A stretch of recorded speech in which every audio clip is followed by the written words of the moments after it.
Hey guys, మన ఛానల్లో ఉన్నటువంటి ఎస్ఐ కానిస్టేబుల్ ఆస్పిరెంట్స్కి గుడ్ న్యూస్ అండి. మన యాప్లో మరి ప్రారంభ ఆఫర్లో భాగంగా మరి ఎస్ఐ మరియు కానిస్టేబుల్ ఉద్యోగాలకు సంబంధించిన ఫుల్ కోర్స్ని కేవలము 399 రూపీస్కే ప్రారంభ ఆఫర్లో భాగంగా మొదటి 100 మంది అభ్యర్థులకు కేవలం 399కే 1 ఇయర్ కాదు 2 ఇయర్స్ వ్యాలిడిటీతో మరి కోర్స్ అయితే ఆఫర్ చేస్తున్నామండి. ఎవరైతే గత నోటిఫికేషన్లో జాబ్ సాధించలేకపోయారో, అంతేకాకుండా ఎవరైతే కొత్తగా కాంపిటేటివ్ ఫీల్డ్కి వచ్చారో తప్పకుండా కోర్స్ తీసుకొని మీ ప్రిపరేషన్ ఈ రోజే ప్రారంభించండి. ఓకేనా? మరి ఫుల్ కోర్స్లో మనకు 1000కి పైగా క్లాసెస్ ఉంటాయి. ఈచ్ అండ్ ఎవ్రీ టాపిక్ సంబంధించిన పీడిఎఫ్ ఉంటుంది. ఈచ్ అండ్ ఎవ్రీ టాపిక్ సంబంధించిన టెస్ట్ సిరీస్ కూడా అందుబాటులో ఉంటుంది. అంతేకాకుండా ఎగ్జామ్ టైంలో ఇప్పుడు కనుక మీరు కోర్స్ తీసుకుంటే టాప్ 2022 15 to 20 గ్రాండ్ టెస్ట్లు కూడా అప్డేట్ చేయడం జరుగుతుంది యాప్లో. ఇప్పుడు తీసుకున్న వారికి మాత్రమే ఈ ఆఫర్ వర్తిస్తుందండి. మొదటి 500 మందికి మాత్రమే. మరి కోర్స్ ఏ విధంగా తీసుకోవాలి? యాప్ లింక్ వీడియో డిస్క్రిప్షన్లో ఉంది, లేదా ప్లే స్టోర్లో ఆర్కే ట్యూటోరియల్ అని టైప్ చేసి డౌన్లోడ్ చేసి మీ మొబైల్ నెంబర్తో రిజిస్టర్ అయ్యి స్టోర్ ఆప్షన్లో కోర్స్ ఉంటుంది, పర్చేజ్ చేయండి. ప్రతి ఒక్కరు తీసుకోవడానికి ట్రై చేయండి. చాలా యూస్ఫుల్గా ఉంటుంది. All the best. So guys, ఈరోజు అన్ని వార్తాపత్రికల్లో వచ్చిన ముఖ్యమైన విద్యా ఉద్యోగ సమాచారాన్ని ఈ వీడియోలో మనం చూద్దాము. ఎవరు కూడా మధ్యలో స్కిప్ చేయకుండా వీడియోని ఎండ్ వరకు చూడండి.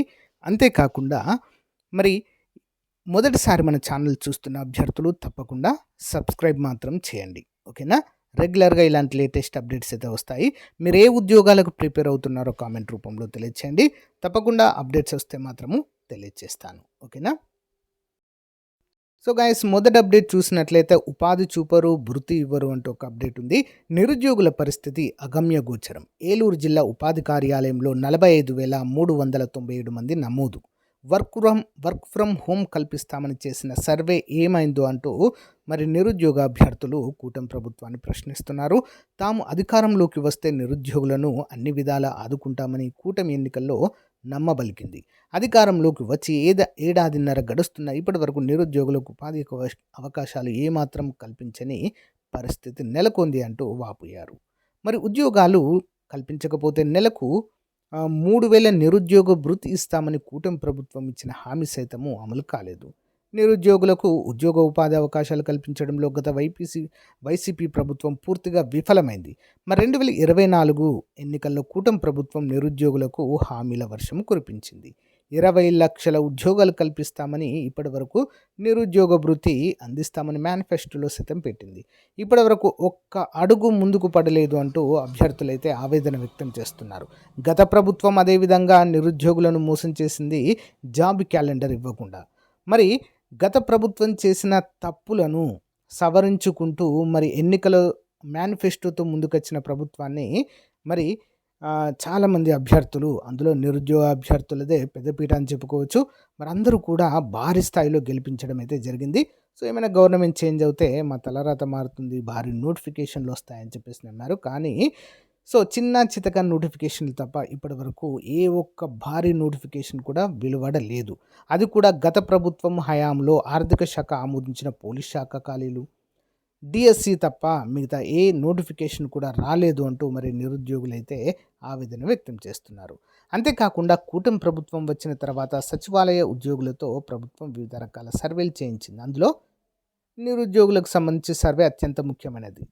ఓకేనా? ఇంటి వద్దనే ఉంటూ వర్క్ ఫ్రమ్ హోమ్ చేయాలనుకునే వారికి డేటాను సచివాలయ ఉద్యోగులు సేకరించారు. వర్క్ ఫ్రమ్ హోమ్ కోసం ముందుకొచ్చిన నిరుద్యోగుల నుంచి సర్టిఫికెట్లు సైతం తీసుకొని అప్లోడ్ చేశారు. ఇప్పటి వరకు అందుకు సంబంధించిన ఎటువంటి సమాచారము అభ్యర్థులకు లేకుండా పోయింది. మరి సచివాలయ ఉద్యోగుల వద్దకు వెళ్తే తమకు ఏమీ తెలియదని, సర్వే చేసి సర్టిఫికెట్లు అప్లోడ్ చేయడం వరకు మాత్రమే తమ పని అని చెప్తుండడం అయితే ఇక్కడ మనం చూడాలి. మరి దీనిపైన మరి ఏమైనా డిసిషన్ తీసుకుంటారా అనేది అయితే చూడాలండి. ఇప్పటివరకు అయితే వర్క్ ఫ్రమ్ హోమ్కి సంబంధించి ఇలాంటి అప్డేట్ అయితే లేదు. నెక్స్ట్, పశుసంవర్ధక శాఖలో పోస్టుల భర్తీ చేయండి, డైరెక్టర్కు డివైఎఫ్ఐ వినతి.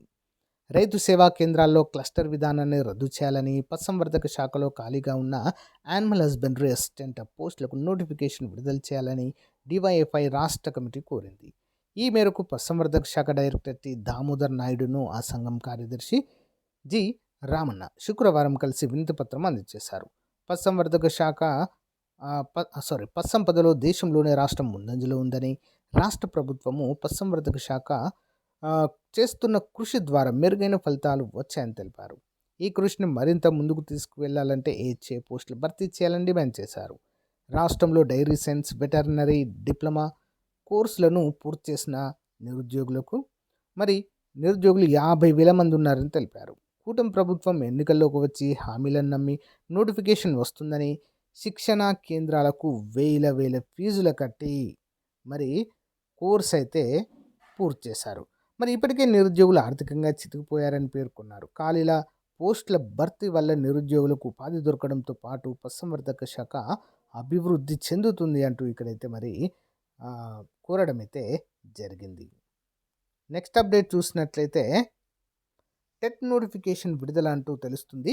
ప్రైవేట్ స్కూల్ టీచర్లకు టెట్ తప్పనిసరి చేశారండి.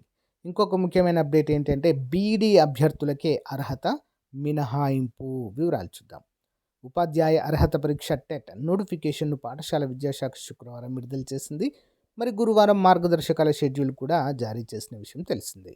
ప్రభుత్వ ఎయిడెడ్ మేనేజ్మెంట్ల పాఠశాలలతో పాటు ప్రైవేట్ పాఠశాలల్లో టీచర్ ఉద్యోగం చేయాలనుకునేవారు కూడా టెట్ ఉత్తీర్ణత సాధించాలని స్పష్టం చేసింది.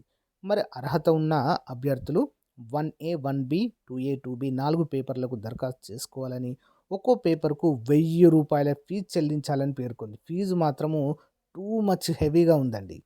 సో 200-300 పెట్టాల్సినటువంటి ఫీజును చూడండి ఫ్రెండ్స్, ఎంత పెట్టారో. ఒక్కో పేపర్కి ₹1,000 అంటే 4 పేపర్లకు చేయాలంటే ₹4,000. దారుణం అండి ఇది కదా. సుప్రీంకోర్టు తీర్పు నేపథ్యంలో ఇన్ సర్వీస్ టీచర్లకు టెట్ రాసే అవకాశం కల్పించింది. దీంతో 2011కు ముందు టెట్ లేకుండా టీచర్ ఉద్యోగం సాధించిన వారు ఇప్పుడు తప్పనిసరిగా టెట్ ఉత్తీర్ణత సాధించాల్సిన అవసరం ఏర్పడింది. కాగా వారికి విద్యార్హతల్లో కనీస మార్కుల నిబంధనలను మినహాయించింది. అలాగే 2011 జూలై 29కు ముందు బీఈడీ చేసిన అడ్మిషన్ పొందిన వారికి కూడా విద్యార్హత మార్కుల నుంచి మినహాయింపండి. అర్థమైంది కదా. 2011 జూలై 29కు ముందు ఎవరైతే బీఈడీ చేసిన అడ్మిషన్ పొందిన వారికి కూడా విద్యార్హత మార్కుల నుంచి మినహాయింపించారు. కానీ బీఈడీ చేసిన వారు మాత్రం ఇంటర్మీడియట్లో కనీస మార్కులు సాధించి ఉండాలి. టెట్ పరీక్షలకు ఫస్ట్ కమ్ ఫస్ట్ విధానంలో కేంద్రాలు కేటాయిస్తారు అంటూ ఇక్కడ మనకు క్లియర్గా మెన్షన్ చేశారు. మరొక ముఖ్యమైన అప్డేట్ అండి, ప్రతిరోజు కనీసము ఒక 10 మెంబర్స్ అయినా కామెంట్ చేస్తున్నారు. ఏంటి? ఏపీ హైకోర్టు ఉద్యోగాలకు సంబంధించి పరీక్ష నిర్వహించారు కదా, వాటి ఫలితాలను ఎప్పుడు విడుదల చేస్తారు? సో గైస్, ఇది దానిపైన ఒక ముఖ్యమైన అప్డేట్ అయితే రావడం జరిగిందండి. ఫలితాలకు సంబంధించి అయితే చాలామంది అభ్యర్థులు కీ పైన అభ్యంతరాలు అంటే అబ్జెక్షన్స్ అయితే రైట్ చేయడం జరిగిందండి. మొత్తం ఎంతమంది అబ్జెక్షన్స్ రైట్ చేశారంట చూడండి.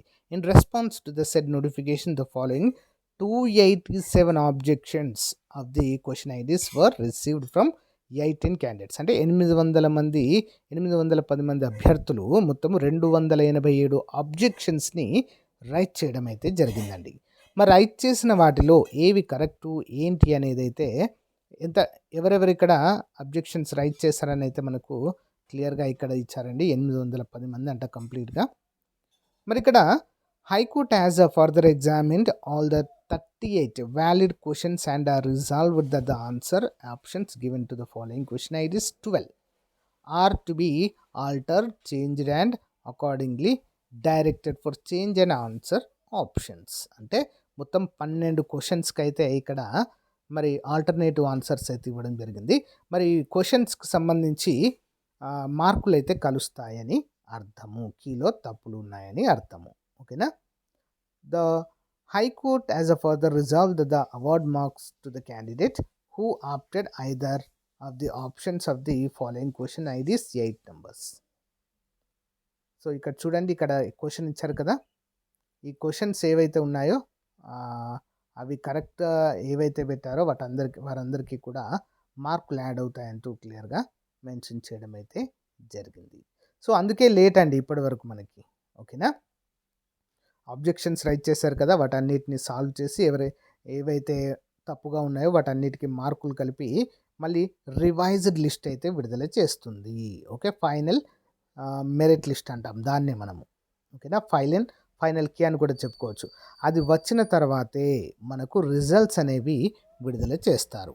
నాకు తెలిసి నెక్స్ట్ మంత్ లోపైతే మనకు రావచ్చండి రిజల్ట్స్ మ్యాక్సిమం. ఓకేనా? అంతేకాకుండా ఇవి డిస్ట్రిక్ట్ కోర్ట్స్ అండి. ఓకేనా? డిస్ట్రిక్ట్ కోర్టుకి సంబంధించినవి ఇవి. నెక్స్ట్ హైకోర్టు నోటిఫికేషన్ కూడా పెండింగ్‌లో ఉందండి. 245 ఉద్యోగాలున్నాయి. ఓకేనా? సో, ఎవరికైనా కోర్స్ తీసుకోవాలనుకుంటే మన యాప్‌లో ఉందండి. తప్పకుండా తీసుకోండి. సో, ఈ యొక్క డిస్ట్రిక్ట్ కోర్టు ఉద్యోగాల్లో కూడా చాలామంది అభ్యర్థులు కోర్స్ తీసుకొని మంచి మార్కులు సాధించారు మన యాప్‌లో. ఓకేనా? సో, మీరు కూడా ఇంట్రెస్ట్ ఉంటే తప్పకుండా తీసుకోండి. ఇది ఈ రోజుకి సంబంధించిన చాలా ముఖ్యమైన అప్డేట్. మీకు నచ్చితే లైక్ చేయండి. ఇంకా ఎవరైనా మన యాప్‌లో కోర్స్ తీసుకోవాలనుకుంటే ఏపీపీఎస్సీ క్యాలెండర్‌కి సంబంధించి పోలీస్ కావచ్చు, డీఎస్సీ కావచ్చు అన్ని ఉద్యోగాలకు సంబంధించిన కోర్సులు ఆఫర్స్‌లో ఉన్నాయి. సో, ఉపయోగించుకోండి. All the best. Thank you.